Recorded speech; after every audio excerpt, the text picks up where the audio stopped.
Suffering from anxiety, pain, aching muscles, and poor circulation?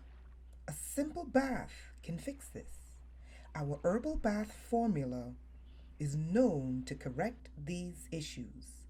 Visit our store at www.blacksunrise.com/herbs page. Remember to spell sunrise SONRISE. And you can also leave us a review. Thank you for joining us on today's Global Black News. In today's featured article, we discuss the DOJ says neo-Nazi group used swatting to target officials, journalists, and church. You can find the article at www.blacksunrise.com. Members of the group, which is unnamed, funny how they can never name these neo-Nazi groups, but they can find black terrorists when there's none. Anyway, members of the group, which is unnamed, all appear to share racist views, according to an affidavit from an FBI agent, with particular disdain for African Americans and Jewish people. They expressed affinity with the neo-Nazi Atomwaffen Division, the agent wrote. The investigation began in November 2018 when Old Dominion University in Norfolk got a call claiming someone with an AR-15 had hidden pipe bombs around the campus. The police got a call a couple hours later from someone with a similar voice who said he had dialed accidentally and apologized. That call came from Kelly's number, listed in school records according to the affidavit. Authorities said in the documents that Kelly was studying cybersecurity at the school until January, when he was expelled after facing state drug charges. Stick a pin in cybersecurity and Nazis. Stick a pin, stick a pin. In chat logs among other group members later accessed by law enforcement, the affidavit states Kelly appeared to suggest the college as a target so he would not have to go to class. Don't BOMB threat your own school. Another member later responded after Kelly had been interviewed by campus police. Authorities said the Old Dominion University incident, sounds like a Jesuit college, incident was linked to a November 2018 bomb threat at the historic and predominantly African American Alfred Street Baptist Church in Old Town, Alexandria, which led to the evacuation and sweep of the church by police during evening worship. Stick a pin in that part. African American Baptist Church. Stick a pin there, stick a pin there. We're sticking pins today. Kelly engaged with the group online under the moniker Carl, officials allege in court papers, suggesting targets and sometimes recording swatting calls. Officials said he helped with technical issues during live video feeds of incidents. False emergency calls are called swatting because practitioners hope to provoke an overwhelming SWAT team response. Now let's get down to this, okay? The first pin is that he went to school to study cyber security. Cyber security. Nazi studying cybersecurity. If you do a quick Google search into these tech corporations, you would see time and time again hundreds of articles in these tech corporations. Now, cybersecurity doesn't have to be a tech corporation. Every major business and government agency has cybersecurity. In fact, every computer has some level of cybersecurity, right? Now, if you go, well, let's look particularly at tech companies, right? So every tech company has a cybersecurity division. But what I find interesting about these larger companies is that in these larger companies, it's not just the tech companies, there's an astounding amount of racism. Astounding amount of racism, but in particular, we're dealing with tech and we're dealing with Nazism. An astounding amount of racism. Now, cybersecurity doesn't have to be a tech company. There's cybersecurity in government, there's cybersecurity in the private sector. And again, all your computers have a level of cybersecurity. But what I find astounding was that he was going to school for cybersecurity. Can anyone see a problem with this? But get this, the second pin was that this young man in his position, and the FBI said that the neo-Nazi group didn't have a name. I find that astounding because there are no black identity extremists, but the FBI gave them a name. But meanwhile, we actually know of European Caucasian supremacist ideology organizations, and they always name themselves.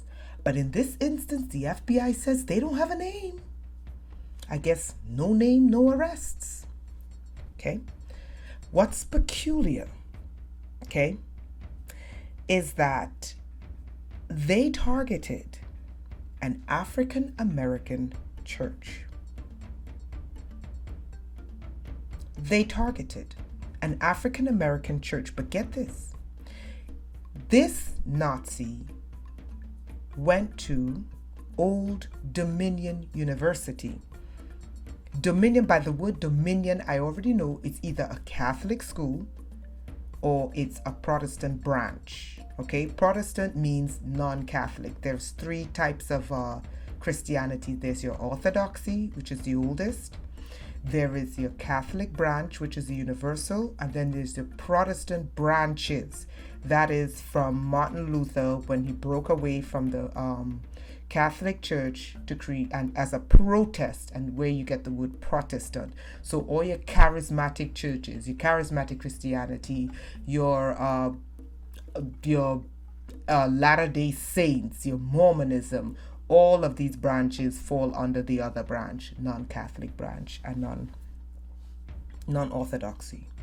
So Old Dominion University, okay, and he threatened to bomb an African American church,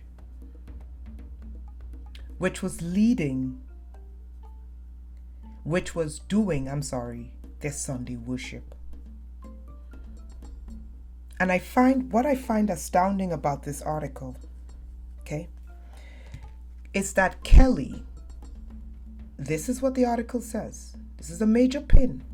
Kelly engaged with the group online under the moniker Carl. Now, why is this important? Today you see so much fighting among Black people on social media. Endless fighting and endless accusations. Oh, it's people from the Caribbean doing this, and it's people from the UK doing this, and it's Black Americans doing this, and it's African. And I say, let me tell you something. Unless the person is sitting in front of your face, talking to you, you do not know who is behind that computer. Let me say that again. Let me read you that paragraph again. Kelly engaged with the group online under the moniker Carl. So his pseudonym online was Carl. And he was suggesting potential targets to SWAT. And sometimes he would record the swatting calls. So when a SWAT team breaks into your house, he would record it. The issue with this is you have a SWAT team show up to a black person's house, and 9 times out of 10 in the United States, they end up dead. They end up dead because of an over-aggressive response by the police. So this young man, they claim, the FBI claims he was doing it so that because he didn't want to go to school. But the article is telling you that there were other calls he was making that had nothing to do with going to school, but to literally set up African Americans, and they stated Jews, to have police raid and SWAT their homes in a climate of really aggressive, intolerant police officers. Another false threat was called into Alexandria police last January. The caller claimed to have killed his girlfriend and taken her 2 children hostage. The address he gave was of a person protected by the U.S. Secret Service. Stick a pin in it. This person, who worked in cybersecurity, called the police, claimed it was a hostage situation, and the address he gave just so happened to be someone who was protected by the U.S. Secret Service. And the FBI is trying to convince us in the article that he was a part of a neo-Nazi group, but they don't have a name for the group. And he used to study cyber security. And it so happens that when he made a SWAT, he swatted someone who was in the protective custody of the U.S. Secret Service. I'm going to tell black people this again. Okay, you can read the article at www.blacksunrise.com, and the name of the article is DOJ says neo-Nazi group used swatting to target officials, journalists, and church. I'm going to tell black people this again, okay? When you fight online, you look like an utter fool. When you're fighting back and forth with people online that you have never seen and whose voice you have never heard, you look like a complete idiot. Even if they have their picture up there, even if they claim to be the person that their picture says, if you don't know what they look like and you don't know what they sound like, you have no idea who you're arguing with and who's instigating you into getting into fights. The second salient point of this article is that I find it ironic that of all the professions a neo-Nazi would choose is cybersecurity. Here's my question. Who's watching you? Join us for more fantastic articles from www.blacksunrise.com and have a wonderful day.